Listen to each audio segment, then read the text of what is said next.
The last challenge now.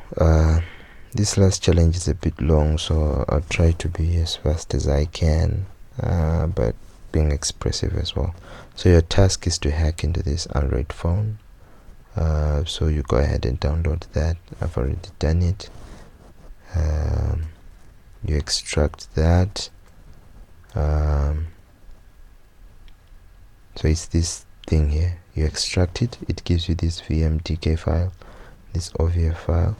I use VirtualBox, so I'm gonna use this file and create a new machine.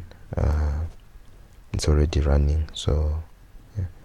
So you go here and say new, and then name it whatever name.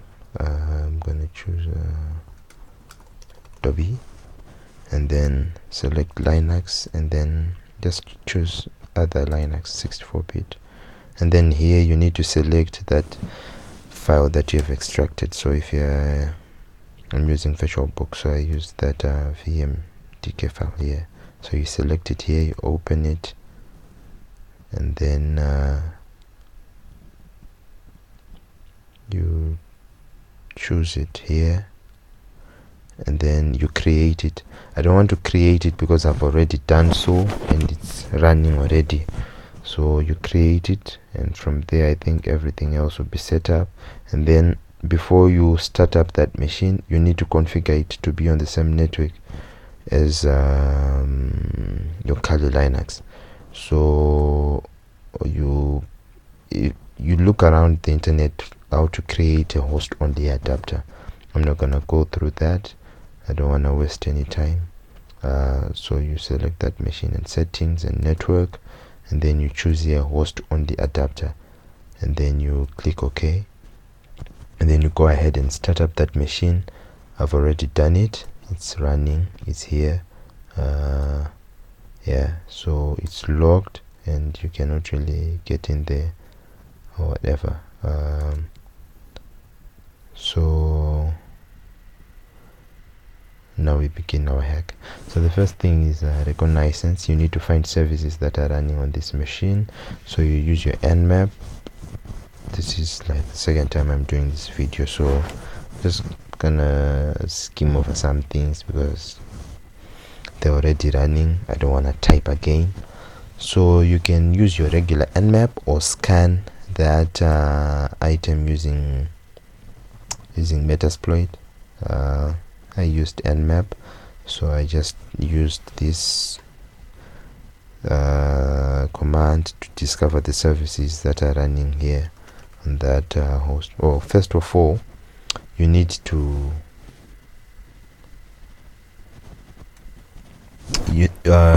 discover that network first of all. So this is what I did. So I looked up my IP address. Since I know it's VBox net, it's here. This is the network 192.168.56.1. So I went ahead and did it like a ping scan on that network so that I can just discover the hosts that are up.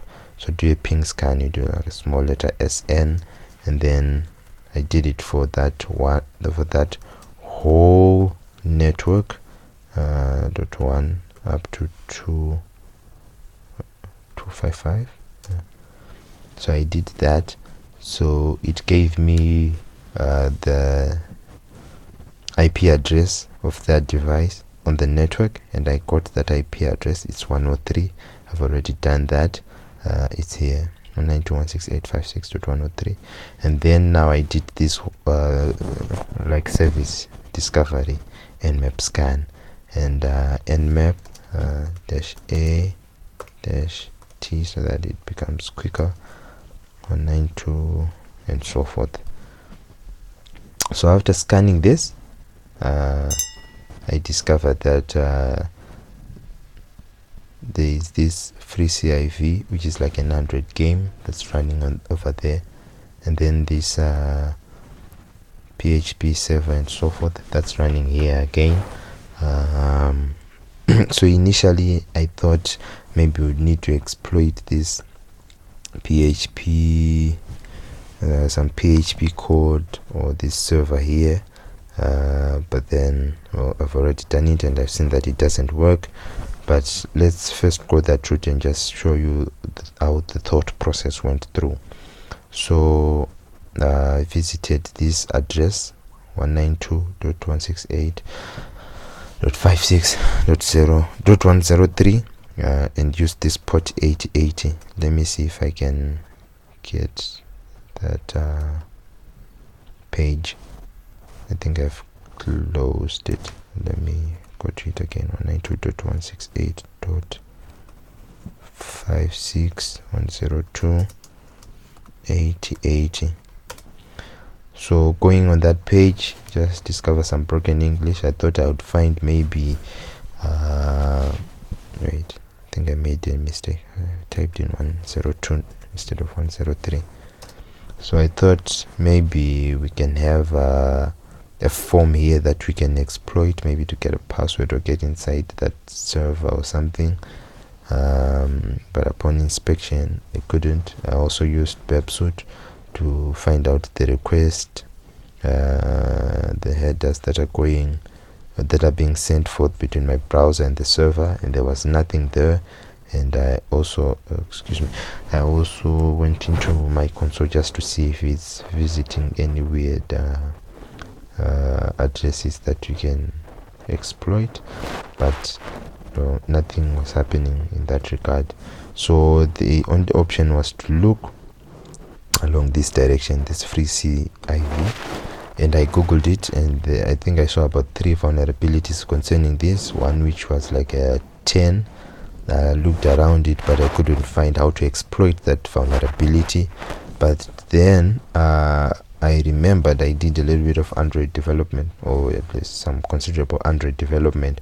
I know that the Android debugging bridge runs on this port here, 555.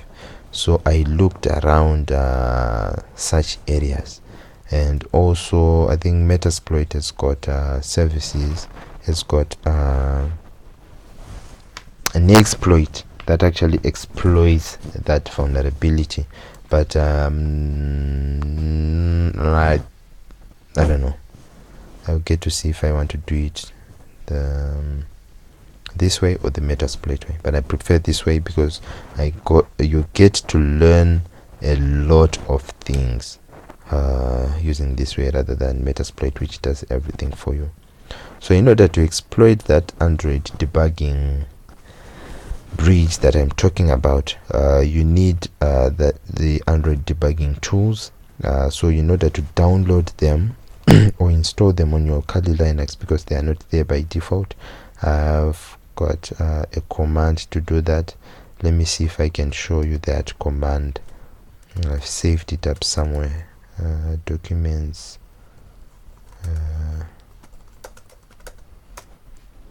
So you type in this in your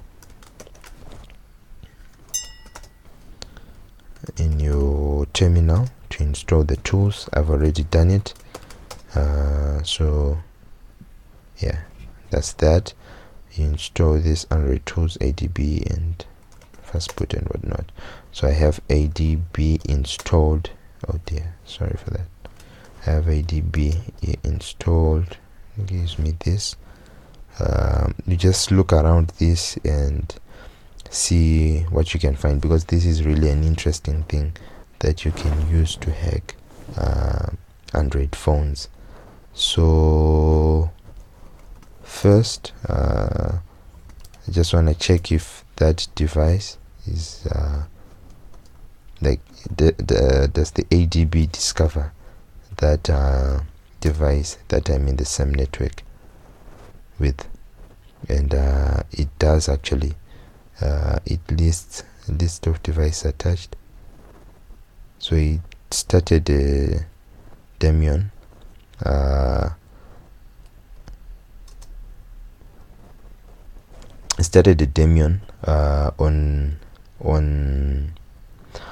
On my machine, because what it does, this ADB is the client, and then my machine will run a server that will interact with that Android emulator, or that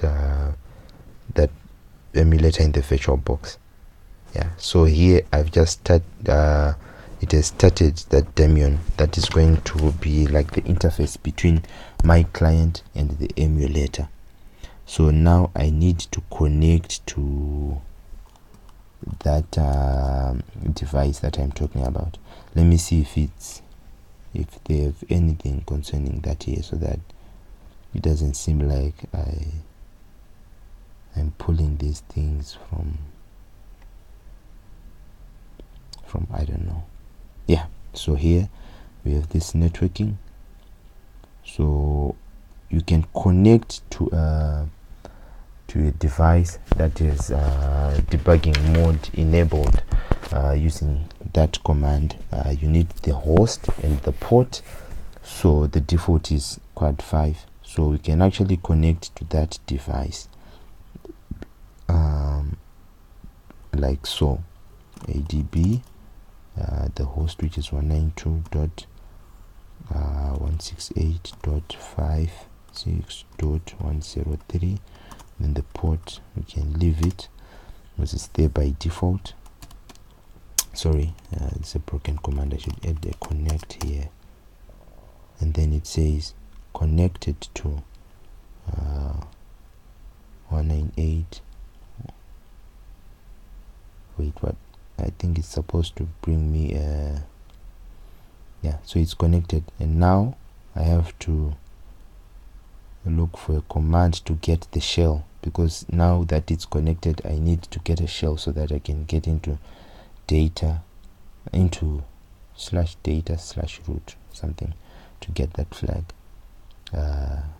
Sorry guys, I'm not sure if I'm being straightforward or if I'm confusing you here, but please just bear with me for a second. If there are any questions, you can just ask in the comment section, and or even on Twitter, and I'll respond to your questions. I think my handle is @tatalmondmush. So here is the code that you need so that you connect to that to get shell on that device that you're connected to. So now I can do ADB shell, and now I've got a shell here giving me this user ID and whatever gibberish there, and we can list things here. And let me try to get into data and then root. CD into data and then root, and it says permission denied. So this ADB thing actually it has root on a device, so I can simply do a switch user, and then now as you can see here I've got root on the device, and I can navigate into data again, and then into root, and then list, and then there's a flag.txt here. Get that flag, and then Android, you got root buddy, we have our flag. So I'm not sure if that was clear or I was confusing or maybe rushing. It's a little bit late in the night, and I've got a couple of buses with squares with buses. I don't find any buses there. Oh, come on. Yeah, so that is the flag. Thank you guys for watching. Like, subscribe, comment.